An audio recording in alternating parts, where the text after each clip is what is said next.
La France confirme une cyberattaque contre une liaison satellite qui a affecté des Français. Numérama. Le dysfonctionnement du réseau satellitaire Viasat depuis le jour de l'invasion russe en Ukraine n'est pas le fait du hasard. Alors que la piste d'une cyberattaque est évoquée depuis plusieurs jours, elle a été confortée par le commandement de l'espace français. La piste de l'attaque informatique contre un réseau satellitaire est désormais confirmée, en tout cas par l'état-major français. À l'occasion d'un point presse tenu par le ministère des Armées le 3 mars 2022, le commandement de l'espace a confirmé que l'origine du dysfonctionnement observé avec le satellite KSAT depuis le 24 février est bien une cyberattaque. Une cyberattaque au moment de l'invasion russe. C'est le général Michel Friedling, patron du commandement spatial, qui l'a fait savoir publiquement.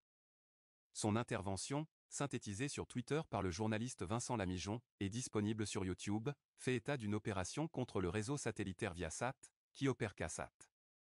Le satellite, qui couvrait l'Europe et notamment l'Ukraine, rencontre depuis lors des difficultés à fonctionner.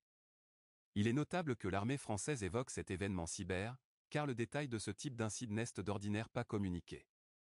Le cadre toutefois s'y prêtait, car le ministère évoquait alors les principales actions menées par le commandement de l'espace en 2021, ainsi que la deuxième édition de l'exercice spatial Astérix, qui s'est déroulé du 24 février au 4 mars. Le ministère se garde toutefois de passer à l'étape de l'attribution, c'est à accent grave dire de pointer du doigt un responsable de la cyberattaque. L'affaire, naturellement, est sensible.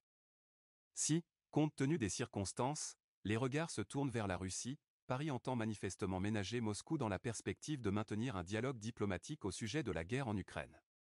Mais par le passé, Paris n'a pas toujours pris de gants.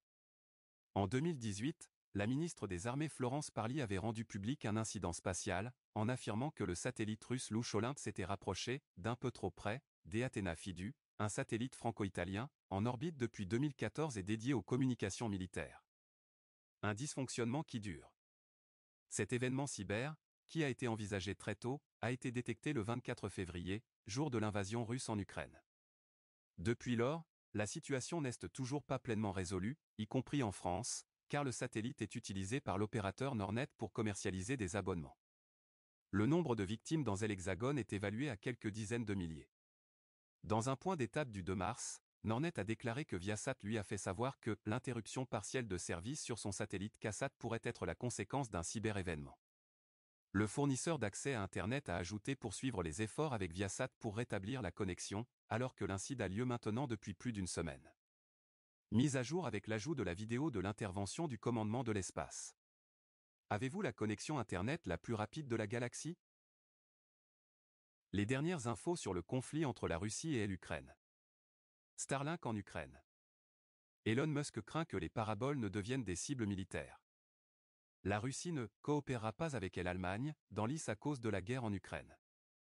L'Ukraine implore l'industrie du jeu vidéo d'arrêter de vendre en Russie. Sanctionner la Russie avec les crypto-monnaies?